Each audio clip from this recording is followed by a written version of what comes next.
Jujutsu Kaisen के episode number 4 की starting में हमें टोक्यो जुजुत्सु हाई के क्योटाका इजिची का सीन दिखाया जाता है, जो कि यहाँ पे तीनों ही फर्स्ट ईयर स्टूडेंट्स को बुला लेता है, जो कि यूजी, फुशिगुरो और नोबारा होती है। और यहाँ पे इन तीनों को डिटेंशन सेंटर बुलाया गया होता है, जहाँ पे विंडोज ने एक कर्स्ड वॉर्म को देखा होता है। और विंडोज वो लोग होते हैं जो कि ऐसी कर्स्ड एनर्जीज को तो देख सकते हैं, लेकिन ये उनका कुछ भी नहीं बिगाड़ सकते हैं। मतलब कि ये एक तरीके से उनसे लड़ नहीं सकते हैं। और इसी वजह से इजिची ने इन तीनों स्टूडेंट्स को यहाँ पे बुलाया होता है। और हमें बताया जाता है कि अंदर डिटेनी ब्लॉक 2 में 5 डिटेनीज को पकड़ के रखा गया है। और इसी वजह से वहाँ पे एक स्पेशल ग्रेड का कर्स्ड स्पिरिट आ गया है, जबकि इस तरफ यूजी को समझ में नहीं आ रहा होता है कि ये स्पेशल ग्रेड क्या होता है। तो इजिची इसे डिटेल में बताता है कि अगर हमारे पास कोई नॉर्मल वेपन होता है जिनका इस्तेमाल हम कर्स्ड स्पिरिट के ऊपर कर सकते हैं, तो ग्रेड 4 के जो स्पिरिट होते हैं उन्हें हम लकड़ी के एक बैट से भी मार सकते हैं। और अगर ग्रेड 3 की बात की जाए तो हम उसे एक हैंडगन से मार सकते हैं। और अगर हम बात ग्रेड 2 की करें तो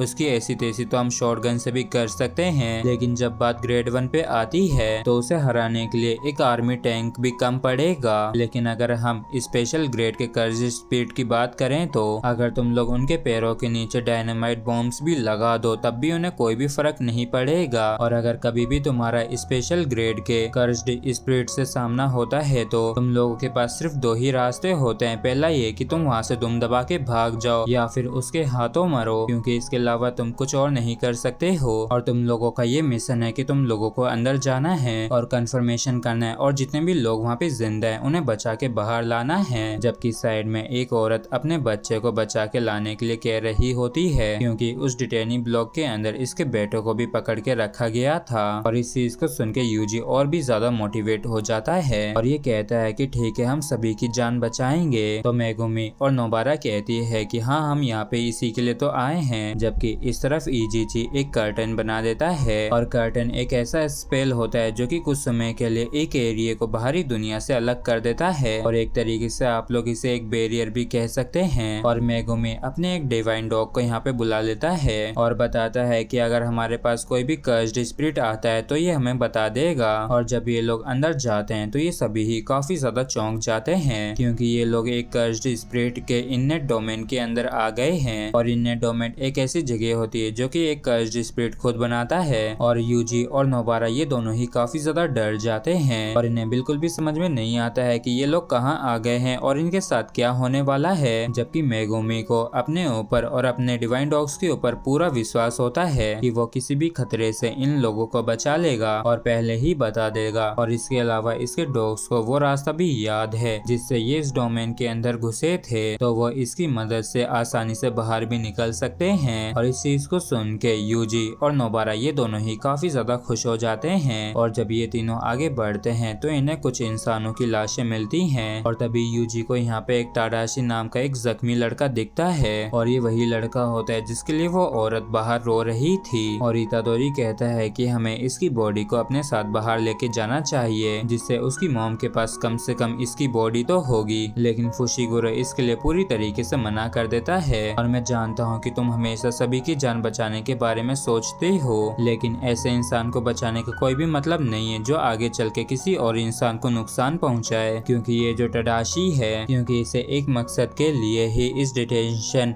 के अंदर रखा गया था, क्योंकि इसने गाड़ी को चलाते समय एक छोटी सी बच्ची को मार दिया था। और ये कोई इसका पहला गुनाह नहीं था और ये इससे पहले भी बिना लाइसेंस के ये ऐसे कर चुका है। इसलिए ऐसे इंसान को बचाने का कोई भी मतलब नहीं है जो कि आगे चल के किसी और को ही नुकसान पहुंचाए। यूजी कहता है कि अच्छा, ऐसी बात है तो फिर तुमने मुझे क्यों बचाया, मुझे मरने क्यों नहीं दिया। और फुशिगुरो कुछ भी कहता उससे पहले ही नोबारा चिढ़ते हुए चिल्लाते हुए कहती है कि तुम दोनों ही शांत हो जाओ। लेकिन तभी अचानक से जमीन के ऊपर एक छेद हो जाता है जिसके अंदर वो कर्स्ड स्पिरिट नोबारा को खींच लेता है। और फुशिगुरो भी हैरान होते हुए कहते हैं कि आखिर ऐसा कैसे हो सकता है और मेरे डिवाइन डॉग को कैसे पता नहीं चला कि यहाँ पे कोई कर्स्ड स्पिरिट भी है। लेकिन फुशिगुरो देखता है कि उसके डिवाइन डॉग को तो पहले ही कोई मार चुका है और इनको बिल्कुल भी पता नहीं चलता है कि ऐसा ये कब हो गया। और फुशिगुरो कहता है कि हमें यहाँ से जल्द बाहर निकलना होगा। और तभी ये दोनों अचानक से अपनी ही जगह पे फ्रीज हो जाते हैं और बिल्कुल भी मूव नहीं कर पाते हैं, क्योंकि यहाँ पे स्पेशल ग्रेड का एक कर्स्ड स्पिरिट आ आ चुका था, लेकिन जैसे तैसे करके इतादोरी सबसे पहले उस स्पेशल ग्रेड के स्पिरिट कर्ज के ऊपर अटैक कर देता है, लेकिन वो कर्ज स्पिरिट पलक झपकते यूजी के हाथ को काट देता है और तोरी नाइफ को भी तोड़ देता है। जबकि दूसरी तरफ हम देखते हैं कि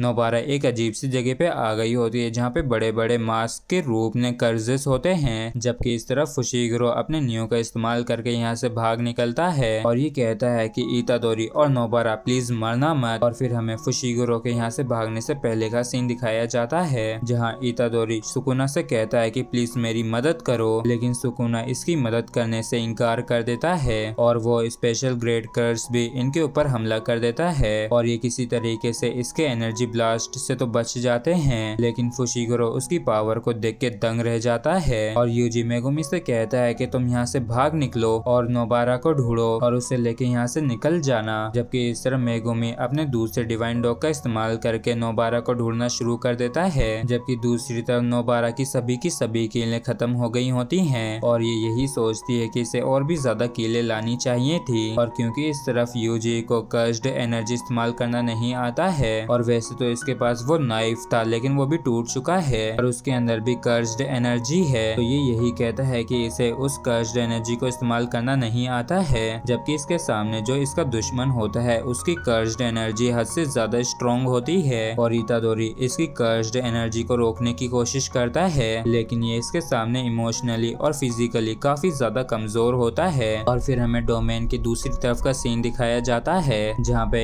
एक कर्ज्ड नोबारा को खाने वाला होता है, लेकिन तभी यहाँ पे मेगुमी आके इसे बचा लेता है। जबकि इस तरफ इतादोरी को समझ में आ जाता है कि इसे कोई नॉर्मल डेथ नहीं मिलने वाली है और फिर ये यहाँ पे रोने लगता है क्योंकि इसे ऐसा लगता है कि अब ये यहाँ पे मारा जाएगा, लेकिन तभी ये सोचता है कि इसके अंदर जो इतनी ज्यादा नेगेटिव फीलिंग आ रही है ये कुछ भी नहीं कर सकता है और ये हार जाएगा। और यही सोचते हुए ये इस नेगेटिव फीलिंग्स को अपने हाथों के अंदर कंसंट्रेट करने की कोशिश करता है, जिससे कि उसके हाथों के अंदर किसी तरीके की एनर्जी आ जाती है और ये अपने हाथ के अंदर कर्ज्ड एनर्जी को लेके उस स्पेशल ग्रेड के कर्ज्ड स्पिरिट के ऊपर पंच कर देता है, लेकिन वो स्पिरिट बड़े ही आसानी से इसके अटैक को रोक लेता है। लेकिन इस तरफ फुशिगिरो और नोबारा को काफी टाइम मिल जाता है इस डोमेन से बाहर निकलने का और इजिची के साथ मिलने का और तभी मेगुमी का डिवाइन डॉग चिल्ला के सिग्नल देता है, जिसे सुन के यूजी समझ जाता है कि मेगुमी नोबारा के साथ सेफली यहाँ से बाहर निकल गया है और अब ये सुकुना का भी इस्तेमाल कर सकता है जिससे कि किसी और की जान भी ना जाए। और तभी सुकुना इतादोरी की बॉडी के ऊपर कंट्रोल कर लेता है और सुकुना कहता है कि ये तो कितना बेकार बच्चा है, इसने तो सच में नाक में ही दम कर दिया है। और फिर ये सोचने लगता है कि आखिर इसे अब क्या करना चाहिए और तो और ये कुछ ज्यादा ही अपने आप को स्मार्ट समझता है, तो चलो चीजें जैसी पहले थी वैसे ही करते हैं, मतलब कि मैं मेगुमी का सामना इस स्पेशल ग्रेड के स्पिरिट कर्ज से करवाऊंगा। हाँ, ये सबसे बेहतर रहेगा, लेकिन ये जो कर्ज स्पिरिट होता है ये सुकुना के साथ काम करने से मना कर देता है और कहता है कि मैं तुम्हारा कोई साथ नहीं देने वाला हूँ। और इतना कह के ये सुकुना के ही ऊपर अटैक कर देता है, लेकिन सुकुना बड़ी ही आसानी से इसके कर्ज्ड एनर्जी से बच जाता है, लेकिन जाने अनजाने में ये इतादोरी की बॉडी को भी हील कर देता है और इस चीज का पछतावा इसे होता है और ये कहता है कि धत्तेरी की मुझे ऐसा थोड़ी ना करना था। और सुकुना कहता है कि वैसे जो कर्ज्ड एनर्जी जहाँ पे पैदा होती है तो वो उस एरिया को छोड़ के नहीं जा सकती है, तो ये लगता है कि तुम्हारी मौत तो यहीं पे होगी क्योंकि वैसे भी तुम मेरे साथ तो नहीं चलोगे। और यहाँ पे सुकुना इससे कहीं ज्यादा ताकतवर होता है और ये इस स्पेशल ग्रेड के कर्ज्ड स्पिरिट को काफी बुरी तरीके से और आसानी से हराने लगता है। जबकि इस तरफ फुशिगिरो नोबारा को इजिची की कार में बैठा देता है हॉस्पिटल ले जाने के लिए और जाते जाते मेगुमी इजिची से कहता है कि तुम लौटते समय एक ग्रेड 1 के सोर्सरर को लेते आना, अगर कोई मिल सके तो, जब तक मैं इतादोरी को संभाल लूंगा, जिससे कि सुकुना ज्यादा कुछ तबाही ना मचा दे। जबकि सिर्फ सुकुना इस स्पेशल ग्रेड के स्पिरिट कर्ज से काफी आसानी से निपट रहा होता है और सुकुना कहता है कि देखो हम दोनों ही सेम रैंक के हैं, लेकिन देखो तो कि मैं तुमसे कितना ज्यादा ताकतवर हूँ। जबकि दूसरी तरफ तुम कितने ज्यादा बेकार हो। और ये कर्स्ड स्पिरिट अपने आप को हील करना शुरू कर देता है, लेकिन सुकुना इससे हद से ज्यादा ताकतवर होता है और सुकुना इससे कहता है कि शायद तुम्हें ये समझ में नहीं आता है, तो चलो मैं तुम्हें और इस बच्चे को ये दिखाता हूँ कि असली जुजुत्सु क्या होता है। और फिर ये अपना डोमेन एक्सपेंशन मेलेवोलेंट श्रिन को शुरू करता है, जिससे कि ये एकदम अलग जगह पे ही आ जाता है, जिससे कि ये जो स्पेशल ग्रेड का कर्स्ड स्पिरिट होता है पलक झपकते इसके काफी सारे टुकड़े हो जाते हैं। और इसे देख के सुकुना कहता है कि मुझे लगा था कि तुम्हारे सिर्फ 3 ही टुकड़े होंगे और मैंने जितना सोचा था तुम तो उससे भी कहीं ज्यादा कमजोर हो। और हम देखते हैं कि इस स्पेशल कर्स्ड स्पिरिट ने सुकुना की एक फिंगर को निगल रखा होता है और इस फिंगर को सुकुना अपने पास ही रख लेता है। और तो सुकुना को काफी ज्यादा गुस्सा भी आ रहा होता है, क्योंकि बार बार हमेशा ये बच्चा इसका इस्तेमाल करता है, जिसकी ये एहसास करना चाहता है लेकिन कुछ कर भी नहीं सकता है। इसलिए ये यूजी से अपनी बॉडी पे वापस से कंट्रोल करने के लिए कहता है, लेकिन थोड़ी देर वेट करने के बाद भी यूजी अपनी बॉडी के ऊपर कंट्रोल नहीं कर पाता है। और इस चीज को महसूस करके सुकुना सच में काफी ज्यादा खुश हो जाता है और फिर ये यहाँ पे हंसना शुरू कर देता है। और इसी के साथ हमारा ये एपिसोड भी यहीं पे खत्म होता है। अगर आप लोगों को वीडियो अच्छा लगा हो तो प्लीज चैनल को सब्सक्राइब और वीडियो को लाइक करना बिल्कुल भी ना भूलें। Thank you.